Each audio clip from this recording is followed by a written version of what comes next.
नमस्कार दोस्तों, आपका हमारे यूट्यूब चैनल पर स्वागत है। दोस्तों, आपका हमारे YouTube channel a four science to गुदे पर स्वागत है। दोस्तों, आज हम बात करेंगे संधि के बारे में कि संधि क्या होती है।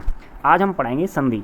संधि के प्रकार क्या होते हैं, संधि की परिभाषा क्या होती है, संधि के नियम क्या होते हैं, आज हम इस वीडियो में समझेंगे। तो अगर आप हमारे चैनल पर नए हैं तो चैनल को करें सब्सक्राइब और बेल आइकन पर क्लिक करना ना भूलें। तो चलते हैं अगले टॉपिक पर। तो सबसे पहले हम जानेंगे कि संधि का परिचय। सबसे पहले हम जानेंगे कि संधि का परिचय क्या होता है, जैसे संधि किसे कहते हैं, इसको समझेंगे। तो अगर संधि के शाब्दिक अर्थ की बात करें तो संधि का शाब्दिक अर्थ होता है मेल करना, जोड़ करना, योग करना या आपस में समझौता करना। तो संधि का शाब्दिक अर्थ हो गया ये वाला, यानी मेल करना, जोड़ना, योग करना या समझौता करना, ये संधि का शाब्दिक अर्थ हो गया। अगर इसकी हम परिभाषा की बात करें तो संधि की बात करें तो संधि की परिभाषा बनती है इस प्रकार से: दो वर्णों या ध्वनियों के पास आने के कारण उनके आपसी मेल से जो विकार या परिवर्तन उत्पन्न होता है उसे संधि कहते हैं। या ऐसे आप शॉर्टकट में अपनी परिभाषा अपने दिमाग से बना सकते हो कि दो वर्णों के मिलने से जो विकार उत्पन्न होता है उसको हम संधि कहते हैं। क्या कहते हैं दोस्तों? संधि कहते हैं। संधि में जब हम संधि करते हैं तो एक पूर्ण शब्द दिया होता है। उस पूर्ण शब्द को जब हम उसके शब्द को दो भागों में अलग उसके मूल स्वरूप में लिखते हैं, जब वर्णों को पुनः उसके मूल स्वरूप में अलग अलग कर देते हैं तो दोस्तों उसको कहते हैं हम विच्छेद। क्या कहते हैं दोस्तों? विच्छेद कहते हैं। और जो शब्द है, पूर्ण शब्द होता है, उसको कहते हैं विग्रह। क्या कहते हैं दोस्तों? विग्रह कहते हैं। अब बात करेंगे इसमें जो व्याकरणिक बिंदु है उसको समझेंगे। तो उसमें जो शब्द होता है, जैसे कि जो विच्छेद का विलोम हो गया विग्रह। विग्रह का अर्थ है जोड़ना और विच्छेद का अर्थ होता है अलग अलग करना। संधि में जो उपसर्ग होता है वो सम होता है और इसकी जो मूल भाषा होती है संस्कृत होती है। कौन सी होती है दोस्तों? संस्कृत का तत्सम शब्द है। किसका शब्द है? संस्कृत का तत्सम शब्द से बना है, संस्कृत के शब्द से बना है संधि। तो अगले टॉपिक की बात करेंगे। अगले टॉपिक में हम जानेंगे कि संधि के प्रकार कितने होते हैं। तो अब हम जानेंगे कि जो संधि है उसके प्रकार कितने होते हैं। तो संधि के प्रकार की बात करें तो संधि के प्रकार की बात करें तो संधि के 3 भेद होते हैं। कितने भेद होते हैं? 3 भेद होते हैं। तो 3 भेद में तो हम पहले भेद की बात करेंगे, उस भेद का नाम। अब बात करेंगे भेद के बारे में। तो देखा जाए तो संधि के 3 प्रकार के होते हैं। अब बात करेंगे संधि के भेद के बारे में। अब बात करेंगे संधि के मुख्य प्रकार के बारे में। संधि के मुख्य प्रकार कितने होते हैं? तो आज के हम दिन जानेंगे कि जो संधि के मुख्य प्रकार कितने होते हैं। तो टाइप ऑफ संधि। तो वर्णों के आधार पर संधि को मुख्य रूप से 3 भागों में विभाजित किया गया है। तो संधि होती है उसको कितने भागों में विभाजित किया गया है? 3 भागों में विभाजित किया गया है। तो पहले नंबर पर जो संधि होती है उसको कहते हैं स्वर संधि। स्वर संधि के बाद आती है व्यंजन संधि। व्यंजन संधि के बाद आती है विसर्ग संधि। कौन सी संधि दोस्तों? विसर्ग संधि। तो पहले नंबर पर जो स्वर संधि है इसको समझेंगे हम कि स्वर संधि कितने प्रकार की होती है। तो चलते हैं अगले टॉपिक पर। तो हम जानते हैं कि स्वर संधि के प्रकार क्या होते हैं, स्वर संधि के उपभेद कितने होते हैं। स्वर संधि और उसके भेद को जानेंगे। तो अब हम बात करें स्वर संधि के डेफिनेशन की, तो इस प्रकार की डेफिनेशन इस प्रकार से बनती है: जब 2 स्वर आपस में मिलकर विकार उत्पन्न करते हैं तो उसे हम स्वर संधि कहते हैं। जब 2 स्वर आपस में मिलकर जो विकार उत्पन्न करते हैं उसे स्वर संधि कहते हैं। और इसके 5 उपभेद होते हैं। कितने भेद होते हैं? 5 उपभेद होते हैं। तो पहले उपभेद की बात करेंगे। पहला है दीर्घ स्वर संधि। इसके बाद बात करेंगे दूसरे पर गुण स्वर संधि। तीसरे की बात करेंगे वृद्धि स्वर संधि। इसके बाद बात करेंगे यण स्वर संधि। और 5वें पर बात करेंगे अयादि स्वर संधि। तो आज हम केवल 2 स्वर संधियों का डिस्कस करेंगे। पहली है दीर्घ स्वर संधि और दूसरी है गुण स्वर संधि। तो पहले समझते हैं हम दीर्घ स्वर संधि। तो दीर्घ स्वर संधि, जैसे कि आपको नाम से ही पता हो रहा है कि दीर्घ स्वर संधि किसे कहते हैं। तो अगर हम इसकी डेफिनेशन की बात करें तो दीर्घ स्वर संधि, दीर्घ मान होता है बड़ा, तो इसका अर्थ है जब दो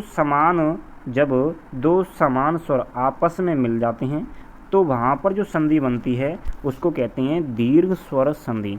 जब 2 समान स्वर मिलकर जो संधि बनाएंगे उसको कहेंगे दीर्घ स्वर संधि।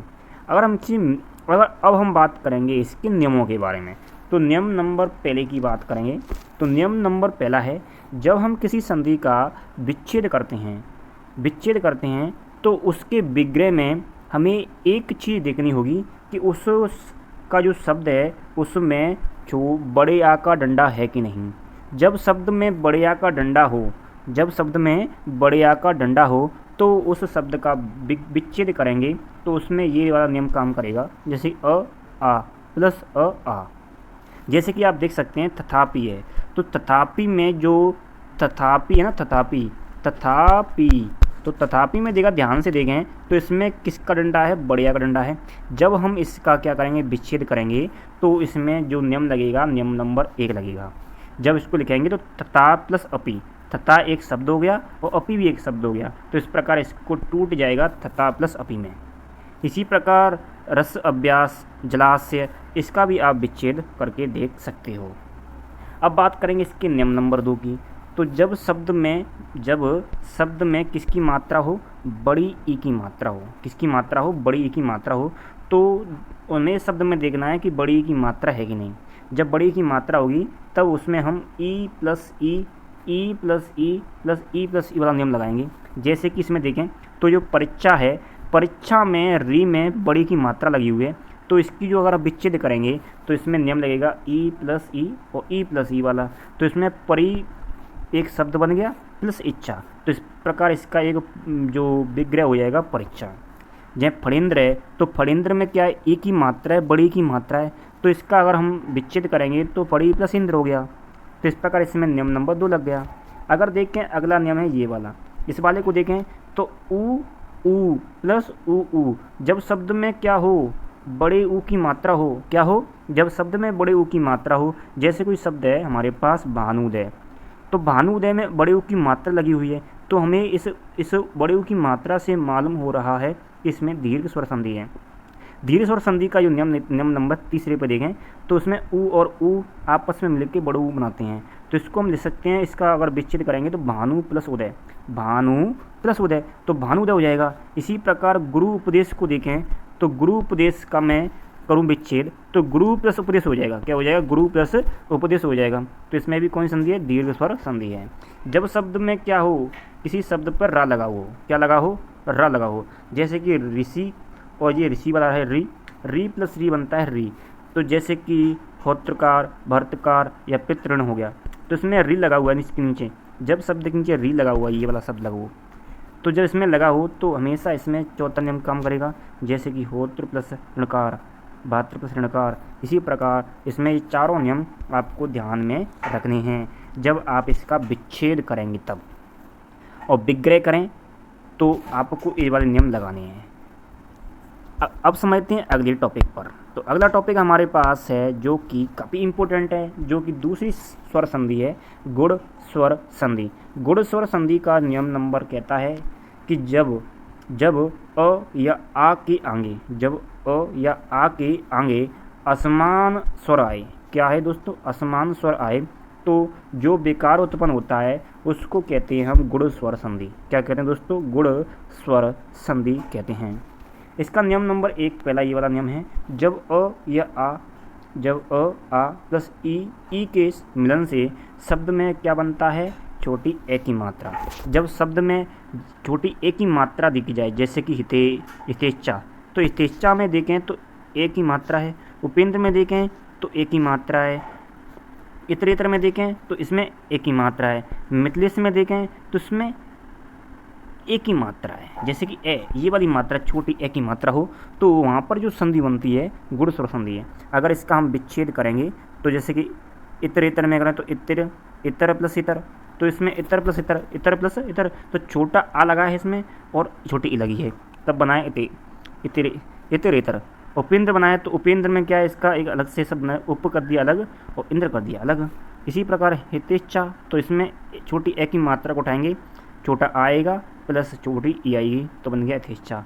मिथिलेश, तो मिथिल लिख दिया प्लस ईश लिख दिया, तो मिथिल प्लस ईश हो गया। शुभेच्छा, तो शुभ लिख दिया, छोटा आया है, फिर इसमें छोटी ई आ गई, तो शुभ प्लस इच्छा, तो शुभेच्छा हो गया। इसी प्रकार देखें तो इसमें जो नियम नंबर 2 है, जब शब्द में छोटे ओ की मात्रा है, किसकी आए दोस्तों, छोटी ओ की मात्रा हुए, तो वहाँ पर जो शब्द लगेगा, नियम लगेगा, ये वाला लगेगा, जैसे कि अ आ प्लस उ, तो इसमें छोटे ओ की मात्रा लगी हुई है, तो भाग्य प्लस उदय, तो भाग्योदय हो गया। बलोचित, तो बलोचित एक शब्द है, तो इसमें देखें तो बलोचित में क्या है, ओ की मात्रा लगी हुई है, ओ की मात्रा है, जब इसका विच्छेद करेंगे तो बन जाएगा क्या, बलोचित हो जाएगा। रसोत्सव है, तो रसोत्सव में देखें तो उसमें ओ की मात्रा है, जब इसका विच्छेद करेंगे तो रस प्लस उत्सव हो जाएगा। तो इस प्रकार आप अन्य का भी बना सकते हो।